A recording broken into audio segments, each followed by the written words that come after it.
তারেক রহমান সাহেবই আওয়ামী লীগকে রিভাইভ করবেন, যেটা হয়ে গেল। এটা কতদিন টিকবে? এখানে যদি সরকার সফল হয় তবুও রাজনীতিতে আওয়ামী লীগ অনিবার্য। আপনি যদি আজকে কালকের রাজনীতি বা আগামী এক সপ্তাহ রাজনীতি মূল্যায়ন করেন তাহলে দেখতে পাবেন যে বিএনপি নিরঙ্কুশ সংখ্যাগরিষ্ঠতা লাভ করেছে, তারা সরকার গঠন করছে, তারেক রহমান সাহেব প্রধানমন্ত্রী হচ্ছে, তার পছন্দের যারা লোকজন রয়েছেন তারা সংসদ সদস্য থেকে মন্ত্রী হচ্ছেন, প্রতিমন্ত্রী হচ্ছেন। এটি হলো একেবারে শরীয়তি জ্ঞান। আর মারফতি যে চিন্তা চেতনা, ধ্যান ধারণা, মানে গুপ্ত যে বিষয়, সেটা নিয়ে যদি আপনি চিন্তা করেন তাহলে এই দৃশ্যের বাইরে কি হতে পারে? সেক্ষেত্রে প্রথমে আসবে পার্লামেন্টটা কতটা কার্যকরী হবে।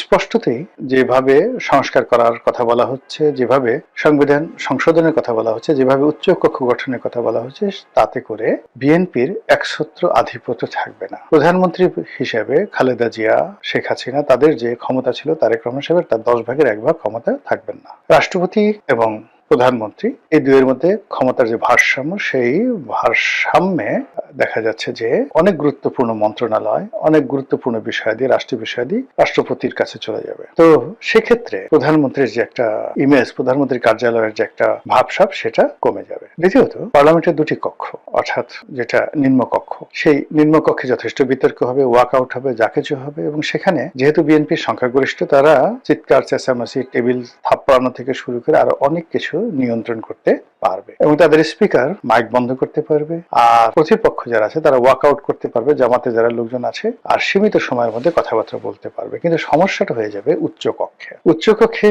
যারা যাবেন তারা ওইরকম দলবাজ লোক নয়। বিএনপি চেষ্টা করবে তাদের মতাদর্শের, পছন্দের জ্ঞানী গুণী শিক্ষিত যারা লোকজন রয়েছেন তাদেরকে হায়ার করার জন্য, অথবা নিজেদের দলের যে সকল ডেডিকেট রয়েছে, বয়স্ক মানুষ রয়েছে, সম্মানিত মানুষ রয়েছে, যারা নির্বাচন করতে পারে না তাদেরকে। আবার অন্যদিকে জামাত নিজেদের দলের ভেতরে বাইরে সমাজের অনেককে তারা এই উচ্চ কক্ষে ইনক্লুড করে ফেলবে। এবং সেক্ষেত্রে জামাত এবং এনসিপির যারা উচ্চ কক্ষে থাকবেন তাদের কাছে সরকারের যারা সদস্য থাকবেন, সরকার দলীয়, তারা সকালে বিকেলে নাস্তানাবুদ হবেন। ওখানকার পরিবেশটা অ্যাবসলিউটলি জামাতের নিয়ন্ত্রণে থাকবে। তারা সেখানে নিম্নকক্ষের অনিয়মতান্ত্রিক বিষয়গুলো তুলে ধরবে। তারা তাদের ইজমা, কিয়াস, কোরআন, হাদিস, শরিয়া আইন, বিভিন্ন টেকনিক্যাল বিষয় নিয়ে ঘন্টার পর ঘন্টা সেখানে আলোচনা করবে, ঠিক ভারতের উচ্চ কক্ষের মতো বা ইংল্যান্ডের উচ্চ কক্ষের মতো। যেমন দেখা গেলেন আপনি ভারতের যে উচ্চ কক্ষ, সেখানে রাম জেঠ মালানি নামক একজন প্রখ্যাত আইনবিদ ছিলেন, মেম্বার অফ পার্লামেন্ট ছিলেন, যিনি একসময় ভারতের সেন্ট্রাল গভর্নমেন্ট বিজেপি সরকারের আইনমন্ত্রী ছিলেন। ভারতের তাকে বলা হয় সবচেয়ে বড় লয়ার। তো এই মানুষটি উচ্চ কক্ষে গিয়ে যে ধরনের বক্তব্য দিতেন, কথাবার্তা বলতেন, নরেন্দ্র মোদীর ধুতি খোলা হয়ে যেত। এবং তিনি সেখানে বলতেন যে আমি এই Narendra Modi is a nonsense, stupid. একবার তার রাগ হয়ে তিনি বাস্টার্ড বলে ফেলেছিলেন, যে আমি তার নির্বাচনের সময় টনকে টন, 1 টন মানে 27.5 মণ, টনকে টন টাকা আমি খরচ করেছি। আমি, তাকে বলা হয় 15 কোটি রুপির লয়ার, মানে যে কোনো একটা মামলা তিনি পরিচালনা করলে 15 কোটি টাকা নিতেন। তো one of the richest lawyer around the India subcontinent. তো এই ফলে কি হলো যে এই উচ্চ কক্ষ কিন্তু, মানে নিম্নকক্ষের চেয়ে উচ্চ কক্ষের যে প্রচারণাটা ভারতে ওই সময়টাতে বেশি হয়েছিল। এবারও নিম্নকক্ষের চাইতে বাংলাদেশে উচ্চ কক্ষে জামাতের যাদেরকে নিয়োগ দেওয়া হবে তাদের বাগ্মিতা, তাদের কথাবার্তার ধরন, তাদের যে যুক্তি উপস্থাপন, এবং তারা এমন একটা জায়গাতে আলোচনাটা নিয়ে যাবে যে আলোচনাতে বিএনপির যারা লোকজন রয়েছে তাদের কোনো প্রস্তুতি থাকবে না। আর যে বিষয়গুলো জামাত টার্গেট করে আলোচনা করবে সেই বিষয়গুলো বিএনপি আন্দাজি করতে পারবে না। আবার বিএনপি পরবর্তীতে যে বিষয়গুলো আলোচনা করবে ওই বিষয়গুলো আবার জনগণ শুনবে না। এই কারণে হলো আমাদের দেশের মানুষ একটু ধর্ম শুনতে চায়, কিচ্ছা কাহিনী শুনতে চায়, ইতিহাসের গল্প শুনতে চায়। এই কাজগুলো করার জন্য জামাতের যারা নেতাকর্মী তারা অভ্যস্ত। তারা একটা অডিয়েন্সকে 2 ঘন্টা 3 ঘন্টা ব্যস্ত রাখতে পারে মিষ্টি মিষ্টি কথা বলে। আপনি সাইদের একটা ওয়াজি যদি এখনো বাজিয়ে দেন, মানুষ রাস্তায় দাঁড়িয়ে 2-3 ঘন্টা বসে বসে শুনবে। গুলিস্তানে বাজায় দেখেন, বসুন্ধরা মার্কেটে বাজিয়ে দেখেন, সব দোকানপাট বন্ধ করে মানুষ সাইদের ওয়াজ শুনবে। আপনি এখন মির্জা ফখরুল সাহেবের ভাষণ রাস্তায় ছাপিয়ে দেন, চালিয়ে দেন, বিএনপির মধ্যে সবচেয়ে আকর্ষণীয় পুরুষ বক্তব্যের দিক থেকে, তো তার বক্তব্য ছাড়েন, দেখবেন 2 জন লোক দাঁড়িয়ে শুনবেন না। বুঝেন উচ্চ কক্ষে সে কি অবস্থা হবে। এই মারফতিতে যেটা হচ্ছে যে আগামীতে রাজনীতিতে উচ্চ কক্ষ যেটা গঠিত হচ্ছে সেটা জামাতের দখলে থাকবে এবং এটা সরকারকে রীতিমতো বিব্রত করে ফেলবে। থার্ড যেটা আছে যে নির্বাচন যেটা হয়ে গেল, এটা কতদিন টিকবে? সরকার যদি ভালো কাজ করে, তারেক রহমান সাহেব ভালো কাজ করে টিকে যায়, যেটা সম্ভাবনা খুব অল্প, ভীষণ রকম অল্প। এত অল্প আমি এখন এটা বলতে চাচ্ছি না, শুধু আজকের এই ভিডিওতে এটাই বললাম যে সরকার ভালো করলে সরকার 5 বছর পূর্ণ মেয়াদে যেতে পারবে, কিন্তু যেটা সম্ভাবনা খুবই খুবই অল্প। আর যদি ভালো না করে তাহলে পুরো পরিস্থিতি নিয়ন্ত্রণের বাইরে চলে যাবে এবং যে কোনো সময় মধ্যবর্তী নির্বাচন হতে পারে, যে কোনো সময় সরকারের পতন হতে পারে, আরো অনেক কিছু হতে পারে। তো সেটা কি কারণে হবে, কেন হবে, এটা সময় হলে আপনারা দেখতে পাবেন। আমি শুধুমাত্র ইন্ডিকেশন গুলো দিলাম। তো সেক্ষেত্রে কি ধরনের রাজনৈতিক পরিস্থিতি তৈরি হবে? এখানে যদি সরকার সফল হয় তবুও রাজনীতিতে আওয়ামী লীগ অনিবার্য।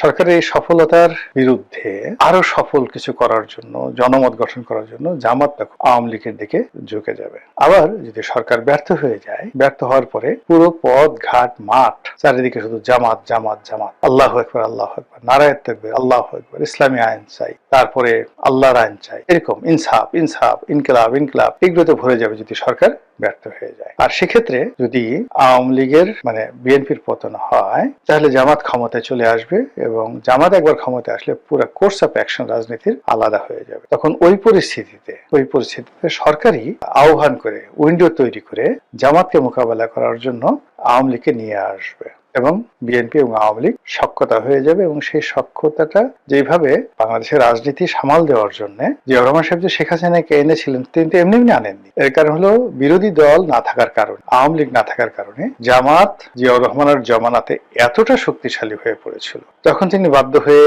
সেই লং মার্চ করার নামে মাওলানা আব্দুল হামিদ খান ভাসানীকে তিনি নামিয়ে দিয়েছিলেন। কিন্তু তখন তিনি বয়স্ক মানুষ, বুড়া মানুষ, তাকে দিয়ে সেই ভারতের ফারাক্কা লং মার্চ করালেন, কিন্তু কাজ হলো না। তো জামাত শক্তিশালী এবং জামাত এতটা রাজনৈতিকভাবে শক্তিশালী হয়ে পড়েছিল জিয়াউর রহমান সাহেবের জমানাতে যে যদি ইলেকশন হতো ওই সময়টাতে এবং উনি যদি আওয়ামী লীগকে না আনতেন তাহলে হয়তো জামাতি যে এখন যে ভালো কাজগুলো তারা করছে, নির্বাচনে ফলাফল করছে, এটা সেই 1979 সনে এটা হতে পারতো। এবং তখন জামাতের যে প্লেয়ার গুলো যারা ছিলেন ওই সময়টাতে খেলোয়াড়, তাদের সঙ্গে আবার যোগ দিয়েছিলেন মুসলিম লীগের নেতারা।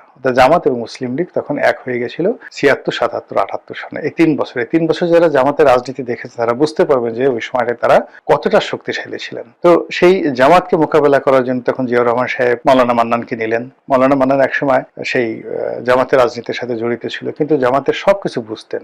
বোঝার পরে সেই জামাতকে নাস্তানাবুদ করার জন্য মাওলানা মান্নানকে তাকে মন্ত্রী বানালেন। আচ্ছা, এরপর মুসলিম লীগের শাহজিজুর রহমানকে আনলেন। তারপরে জামাতকে সামাল দেওয়া যাচ্ছিল না।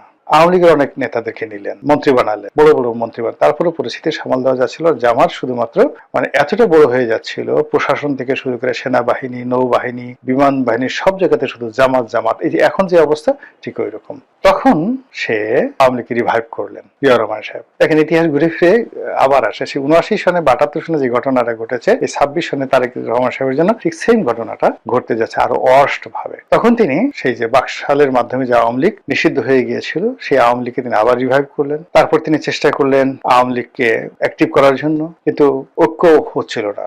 দুটো গ্রুপ, এখানে মিজান গ্রুপ, মিজানুর রহমান চৌধুরী তার নেতৃত্বে একটা গ্রুপ, তারা চেষ্টা করলো। এরপরে টাঙ্গাইলের মান্নান সাহেব, এরপর নোয়াখালীর যে আব্দুল মালিক উকিল সাহেব, ওরা সবাই মিলে চেষ্টা করলেন, দুটো গ্রুপ হয়ে গেল, কিন্তু সাইন করলো। পরে এই ঐক্য করার জন্য তিনি তোফায়েল সাহেব, আব্দুর রাজ্জাক সাহেব, ডক্টর কামাল হোসেন, এদেরকে তিনি রিকোয়েস্ট করলেন এবং বিশেষ করে ডক্টর কামালকে তিনি জিয়াউর রহমান সাহেব তিনি বিশেষভাবে তাকে দূত নিয়োগ করলেন, অ্যাম্বাসেডর নিয়োগ করলেন, যে দিল্লিতে গিয়ে শেখ হাসিনাকে কনভিন্স করে বাংলাদেশে আনার জন্য। এবং 1981 সনে শেখ হাসিনা যখন বাংলাদেশে এলো, পুরো রাজনীতির জঙ্গনে বিএনপি এবং আওয়ামী লীগ এই দুটো গ্রুপে বিভক্ত হয়ে গেল, জামাত পিছনের সারিতে চলে গেল। এই হলো প্রকৃত ইতিহাস, যে যাই বলুক না কেন। এবং ঠিক সেম ইতিহাস সামনে আসছে। এবং সেক্ষেত্রে যেটা বললাম যে যদি জামাত সরকার ব্যর্থ হয়, তারেক রহমান সাহেব ব্যর্থ হন, জনপ্রিয়তা হারিয়ে ফেলেন, জামাত অত্যন্ত প্রভাবশালী হয়ে পড়বে এবং জামাত ক্ষমতা আসার দ্বার প্রান্তে চলে আসবে এবং সেটা ফেরানোর জন্য তখন জনাব তারেক রহমান সাহেবই আওয়ামী লীগকে রিভাইভ করবেন। এটা হলো একটা অপশন। দ্বিতীয় অপশন হলো যে সরকার খুব ভালো করছে,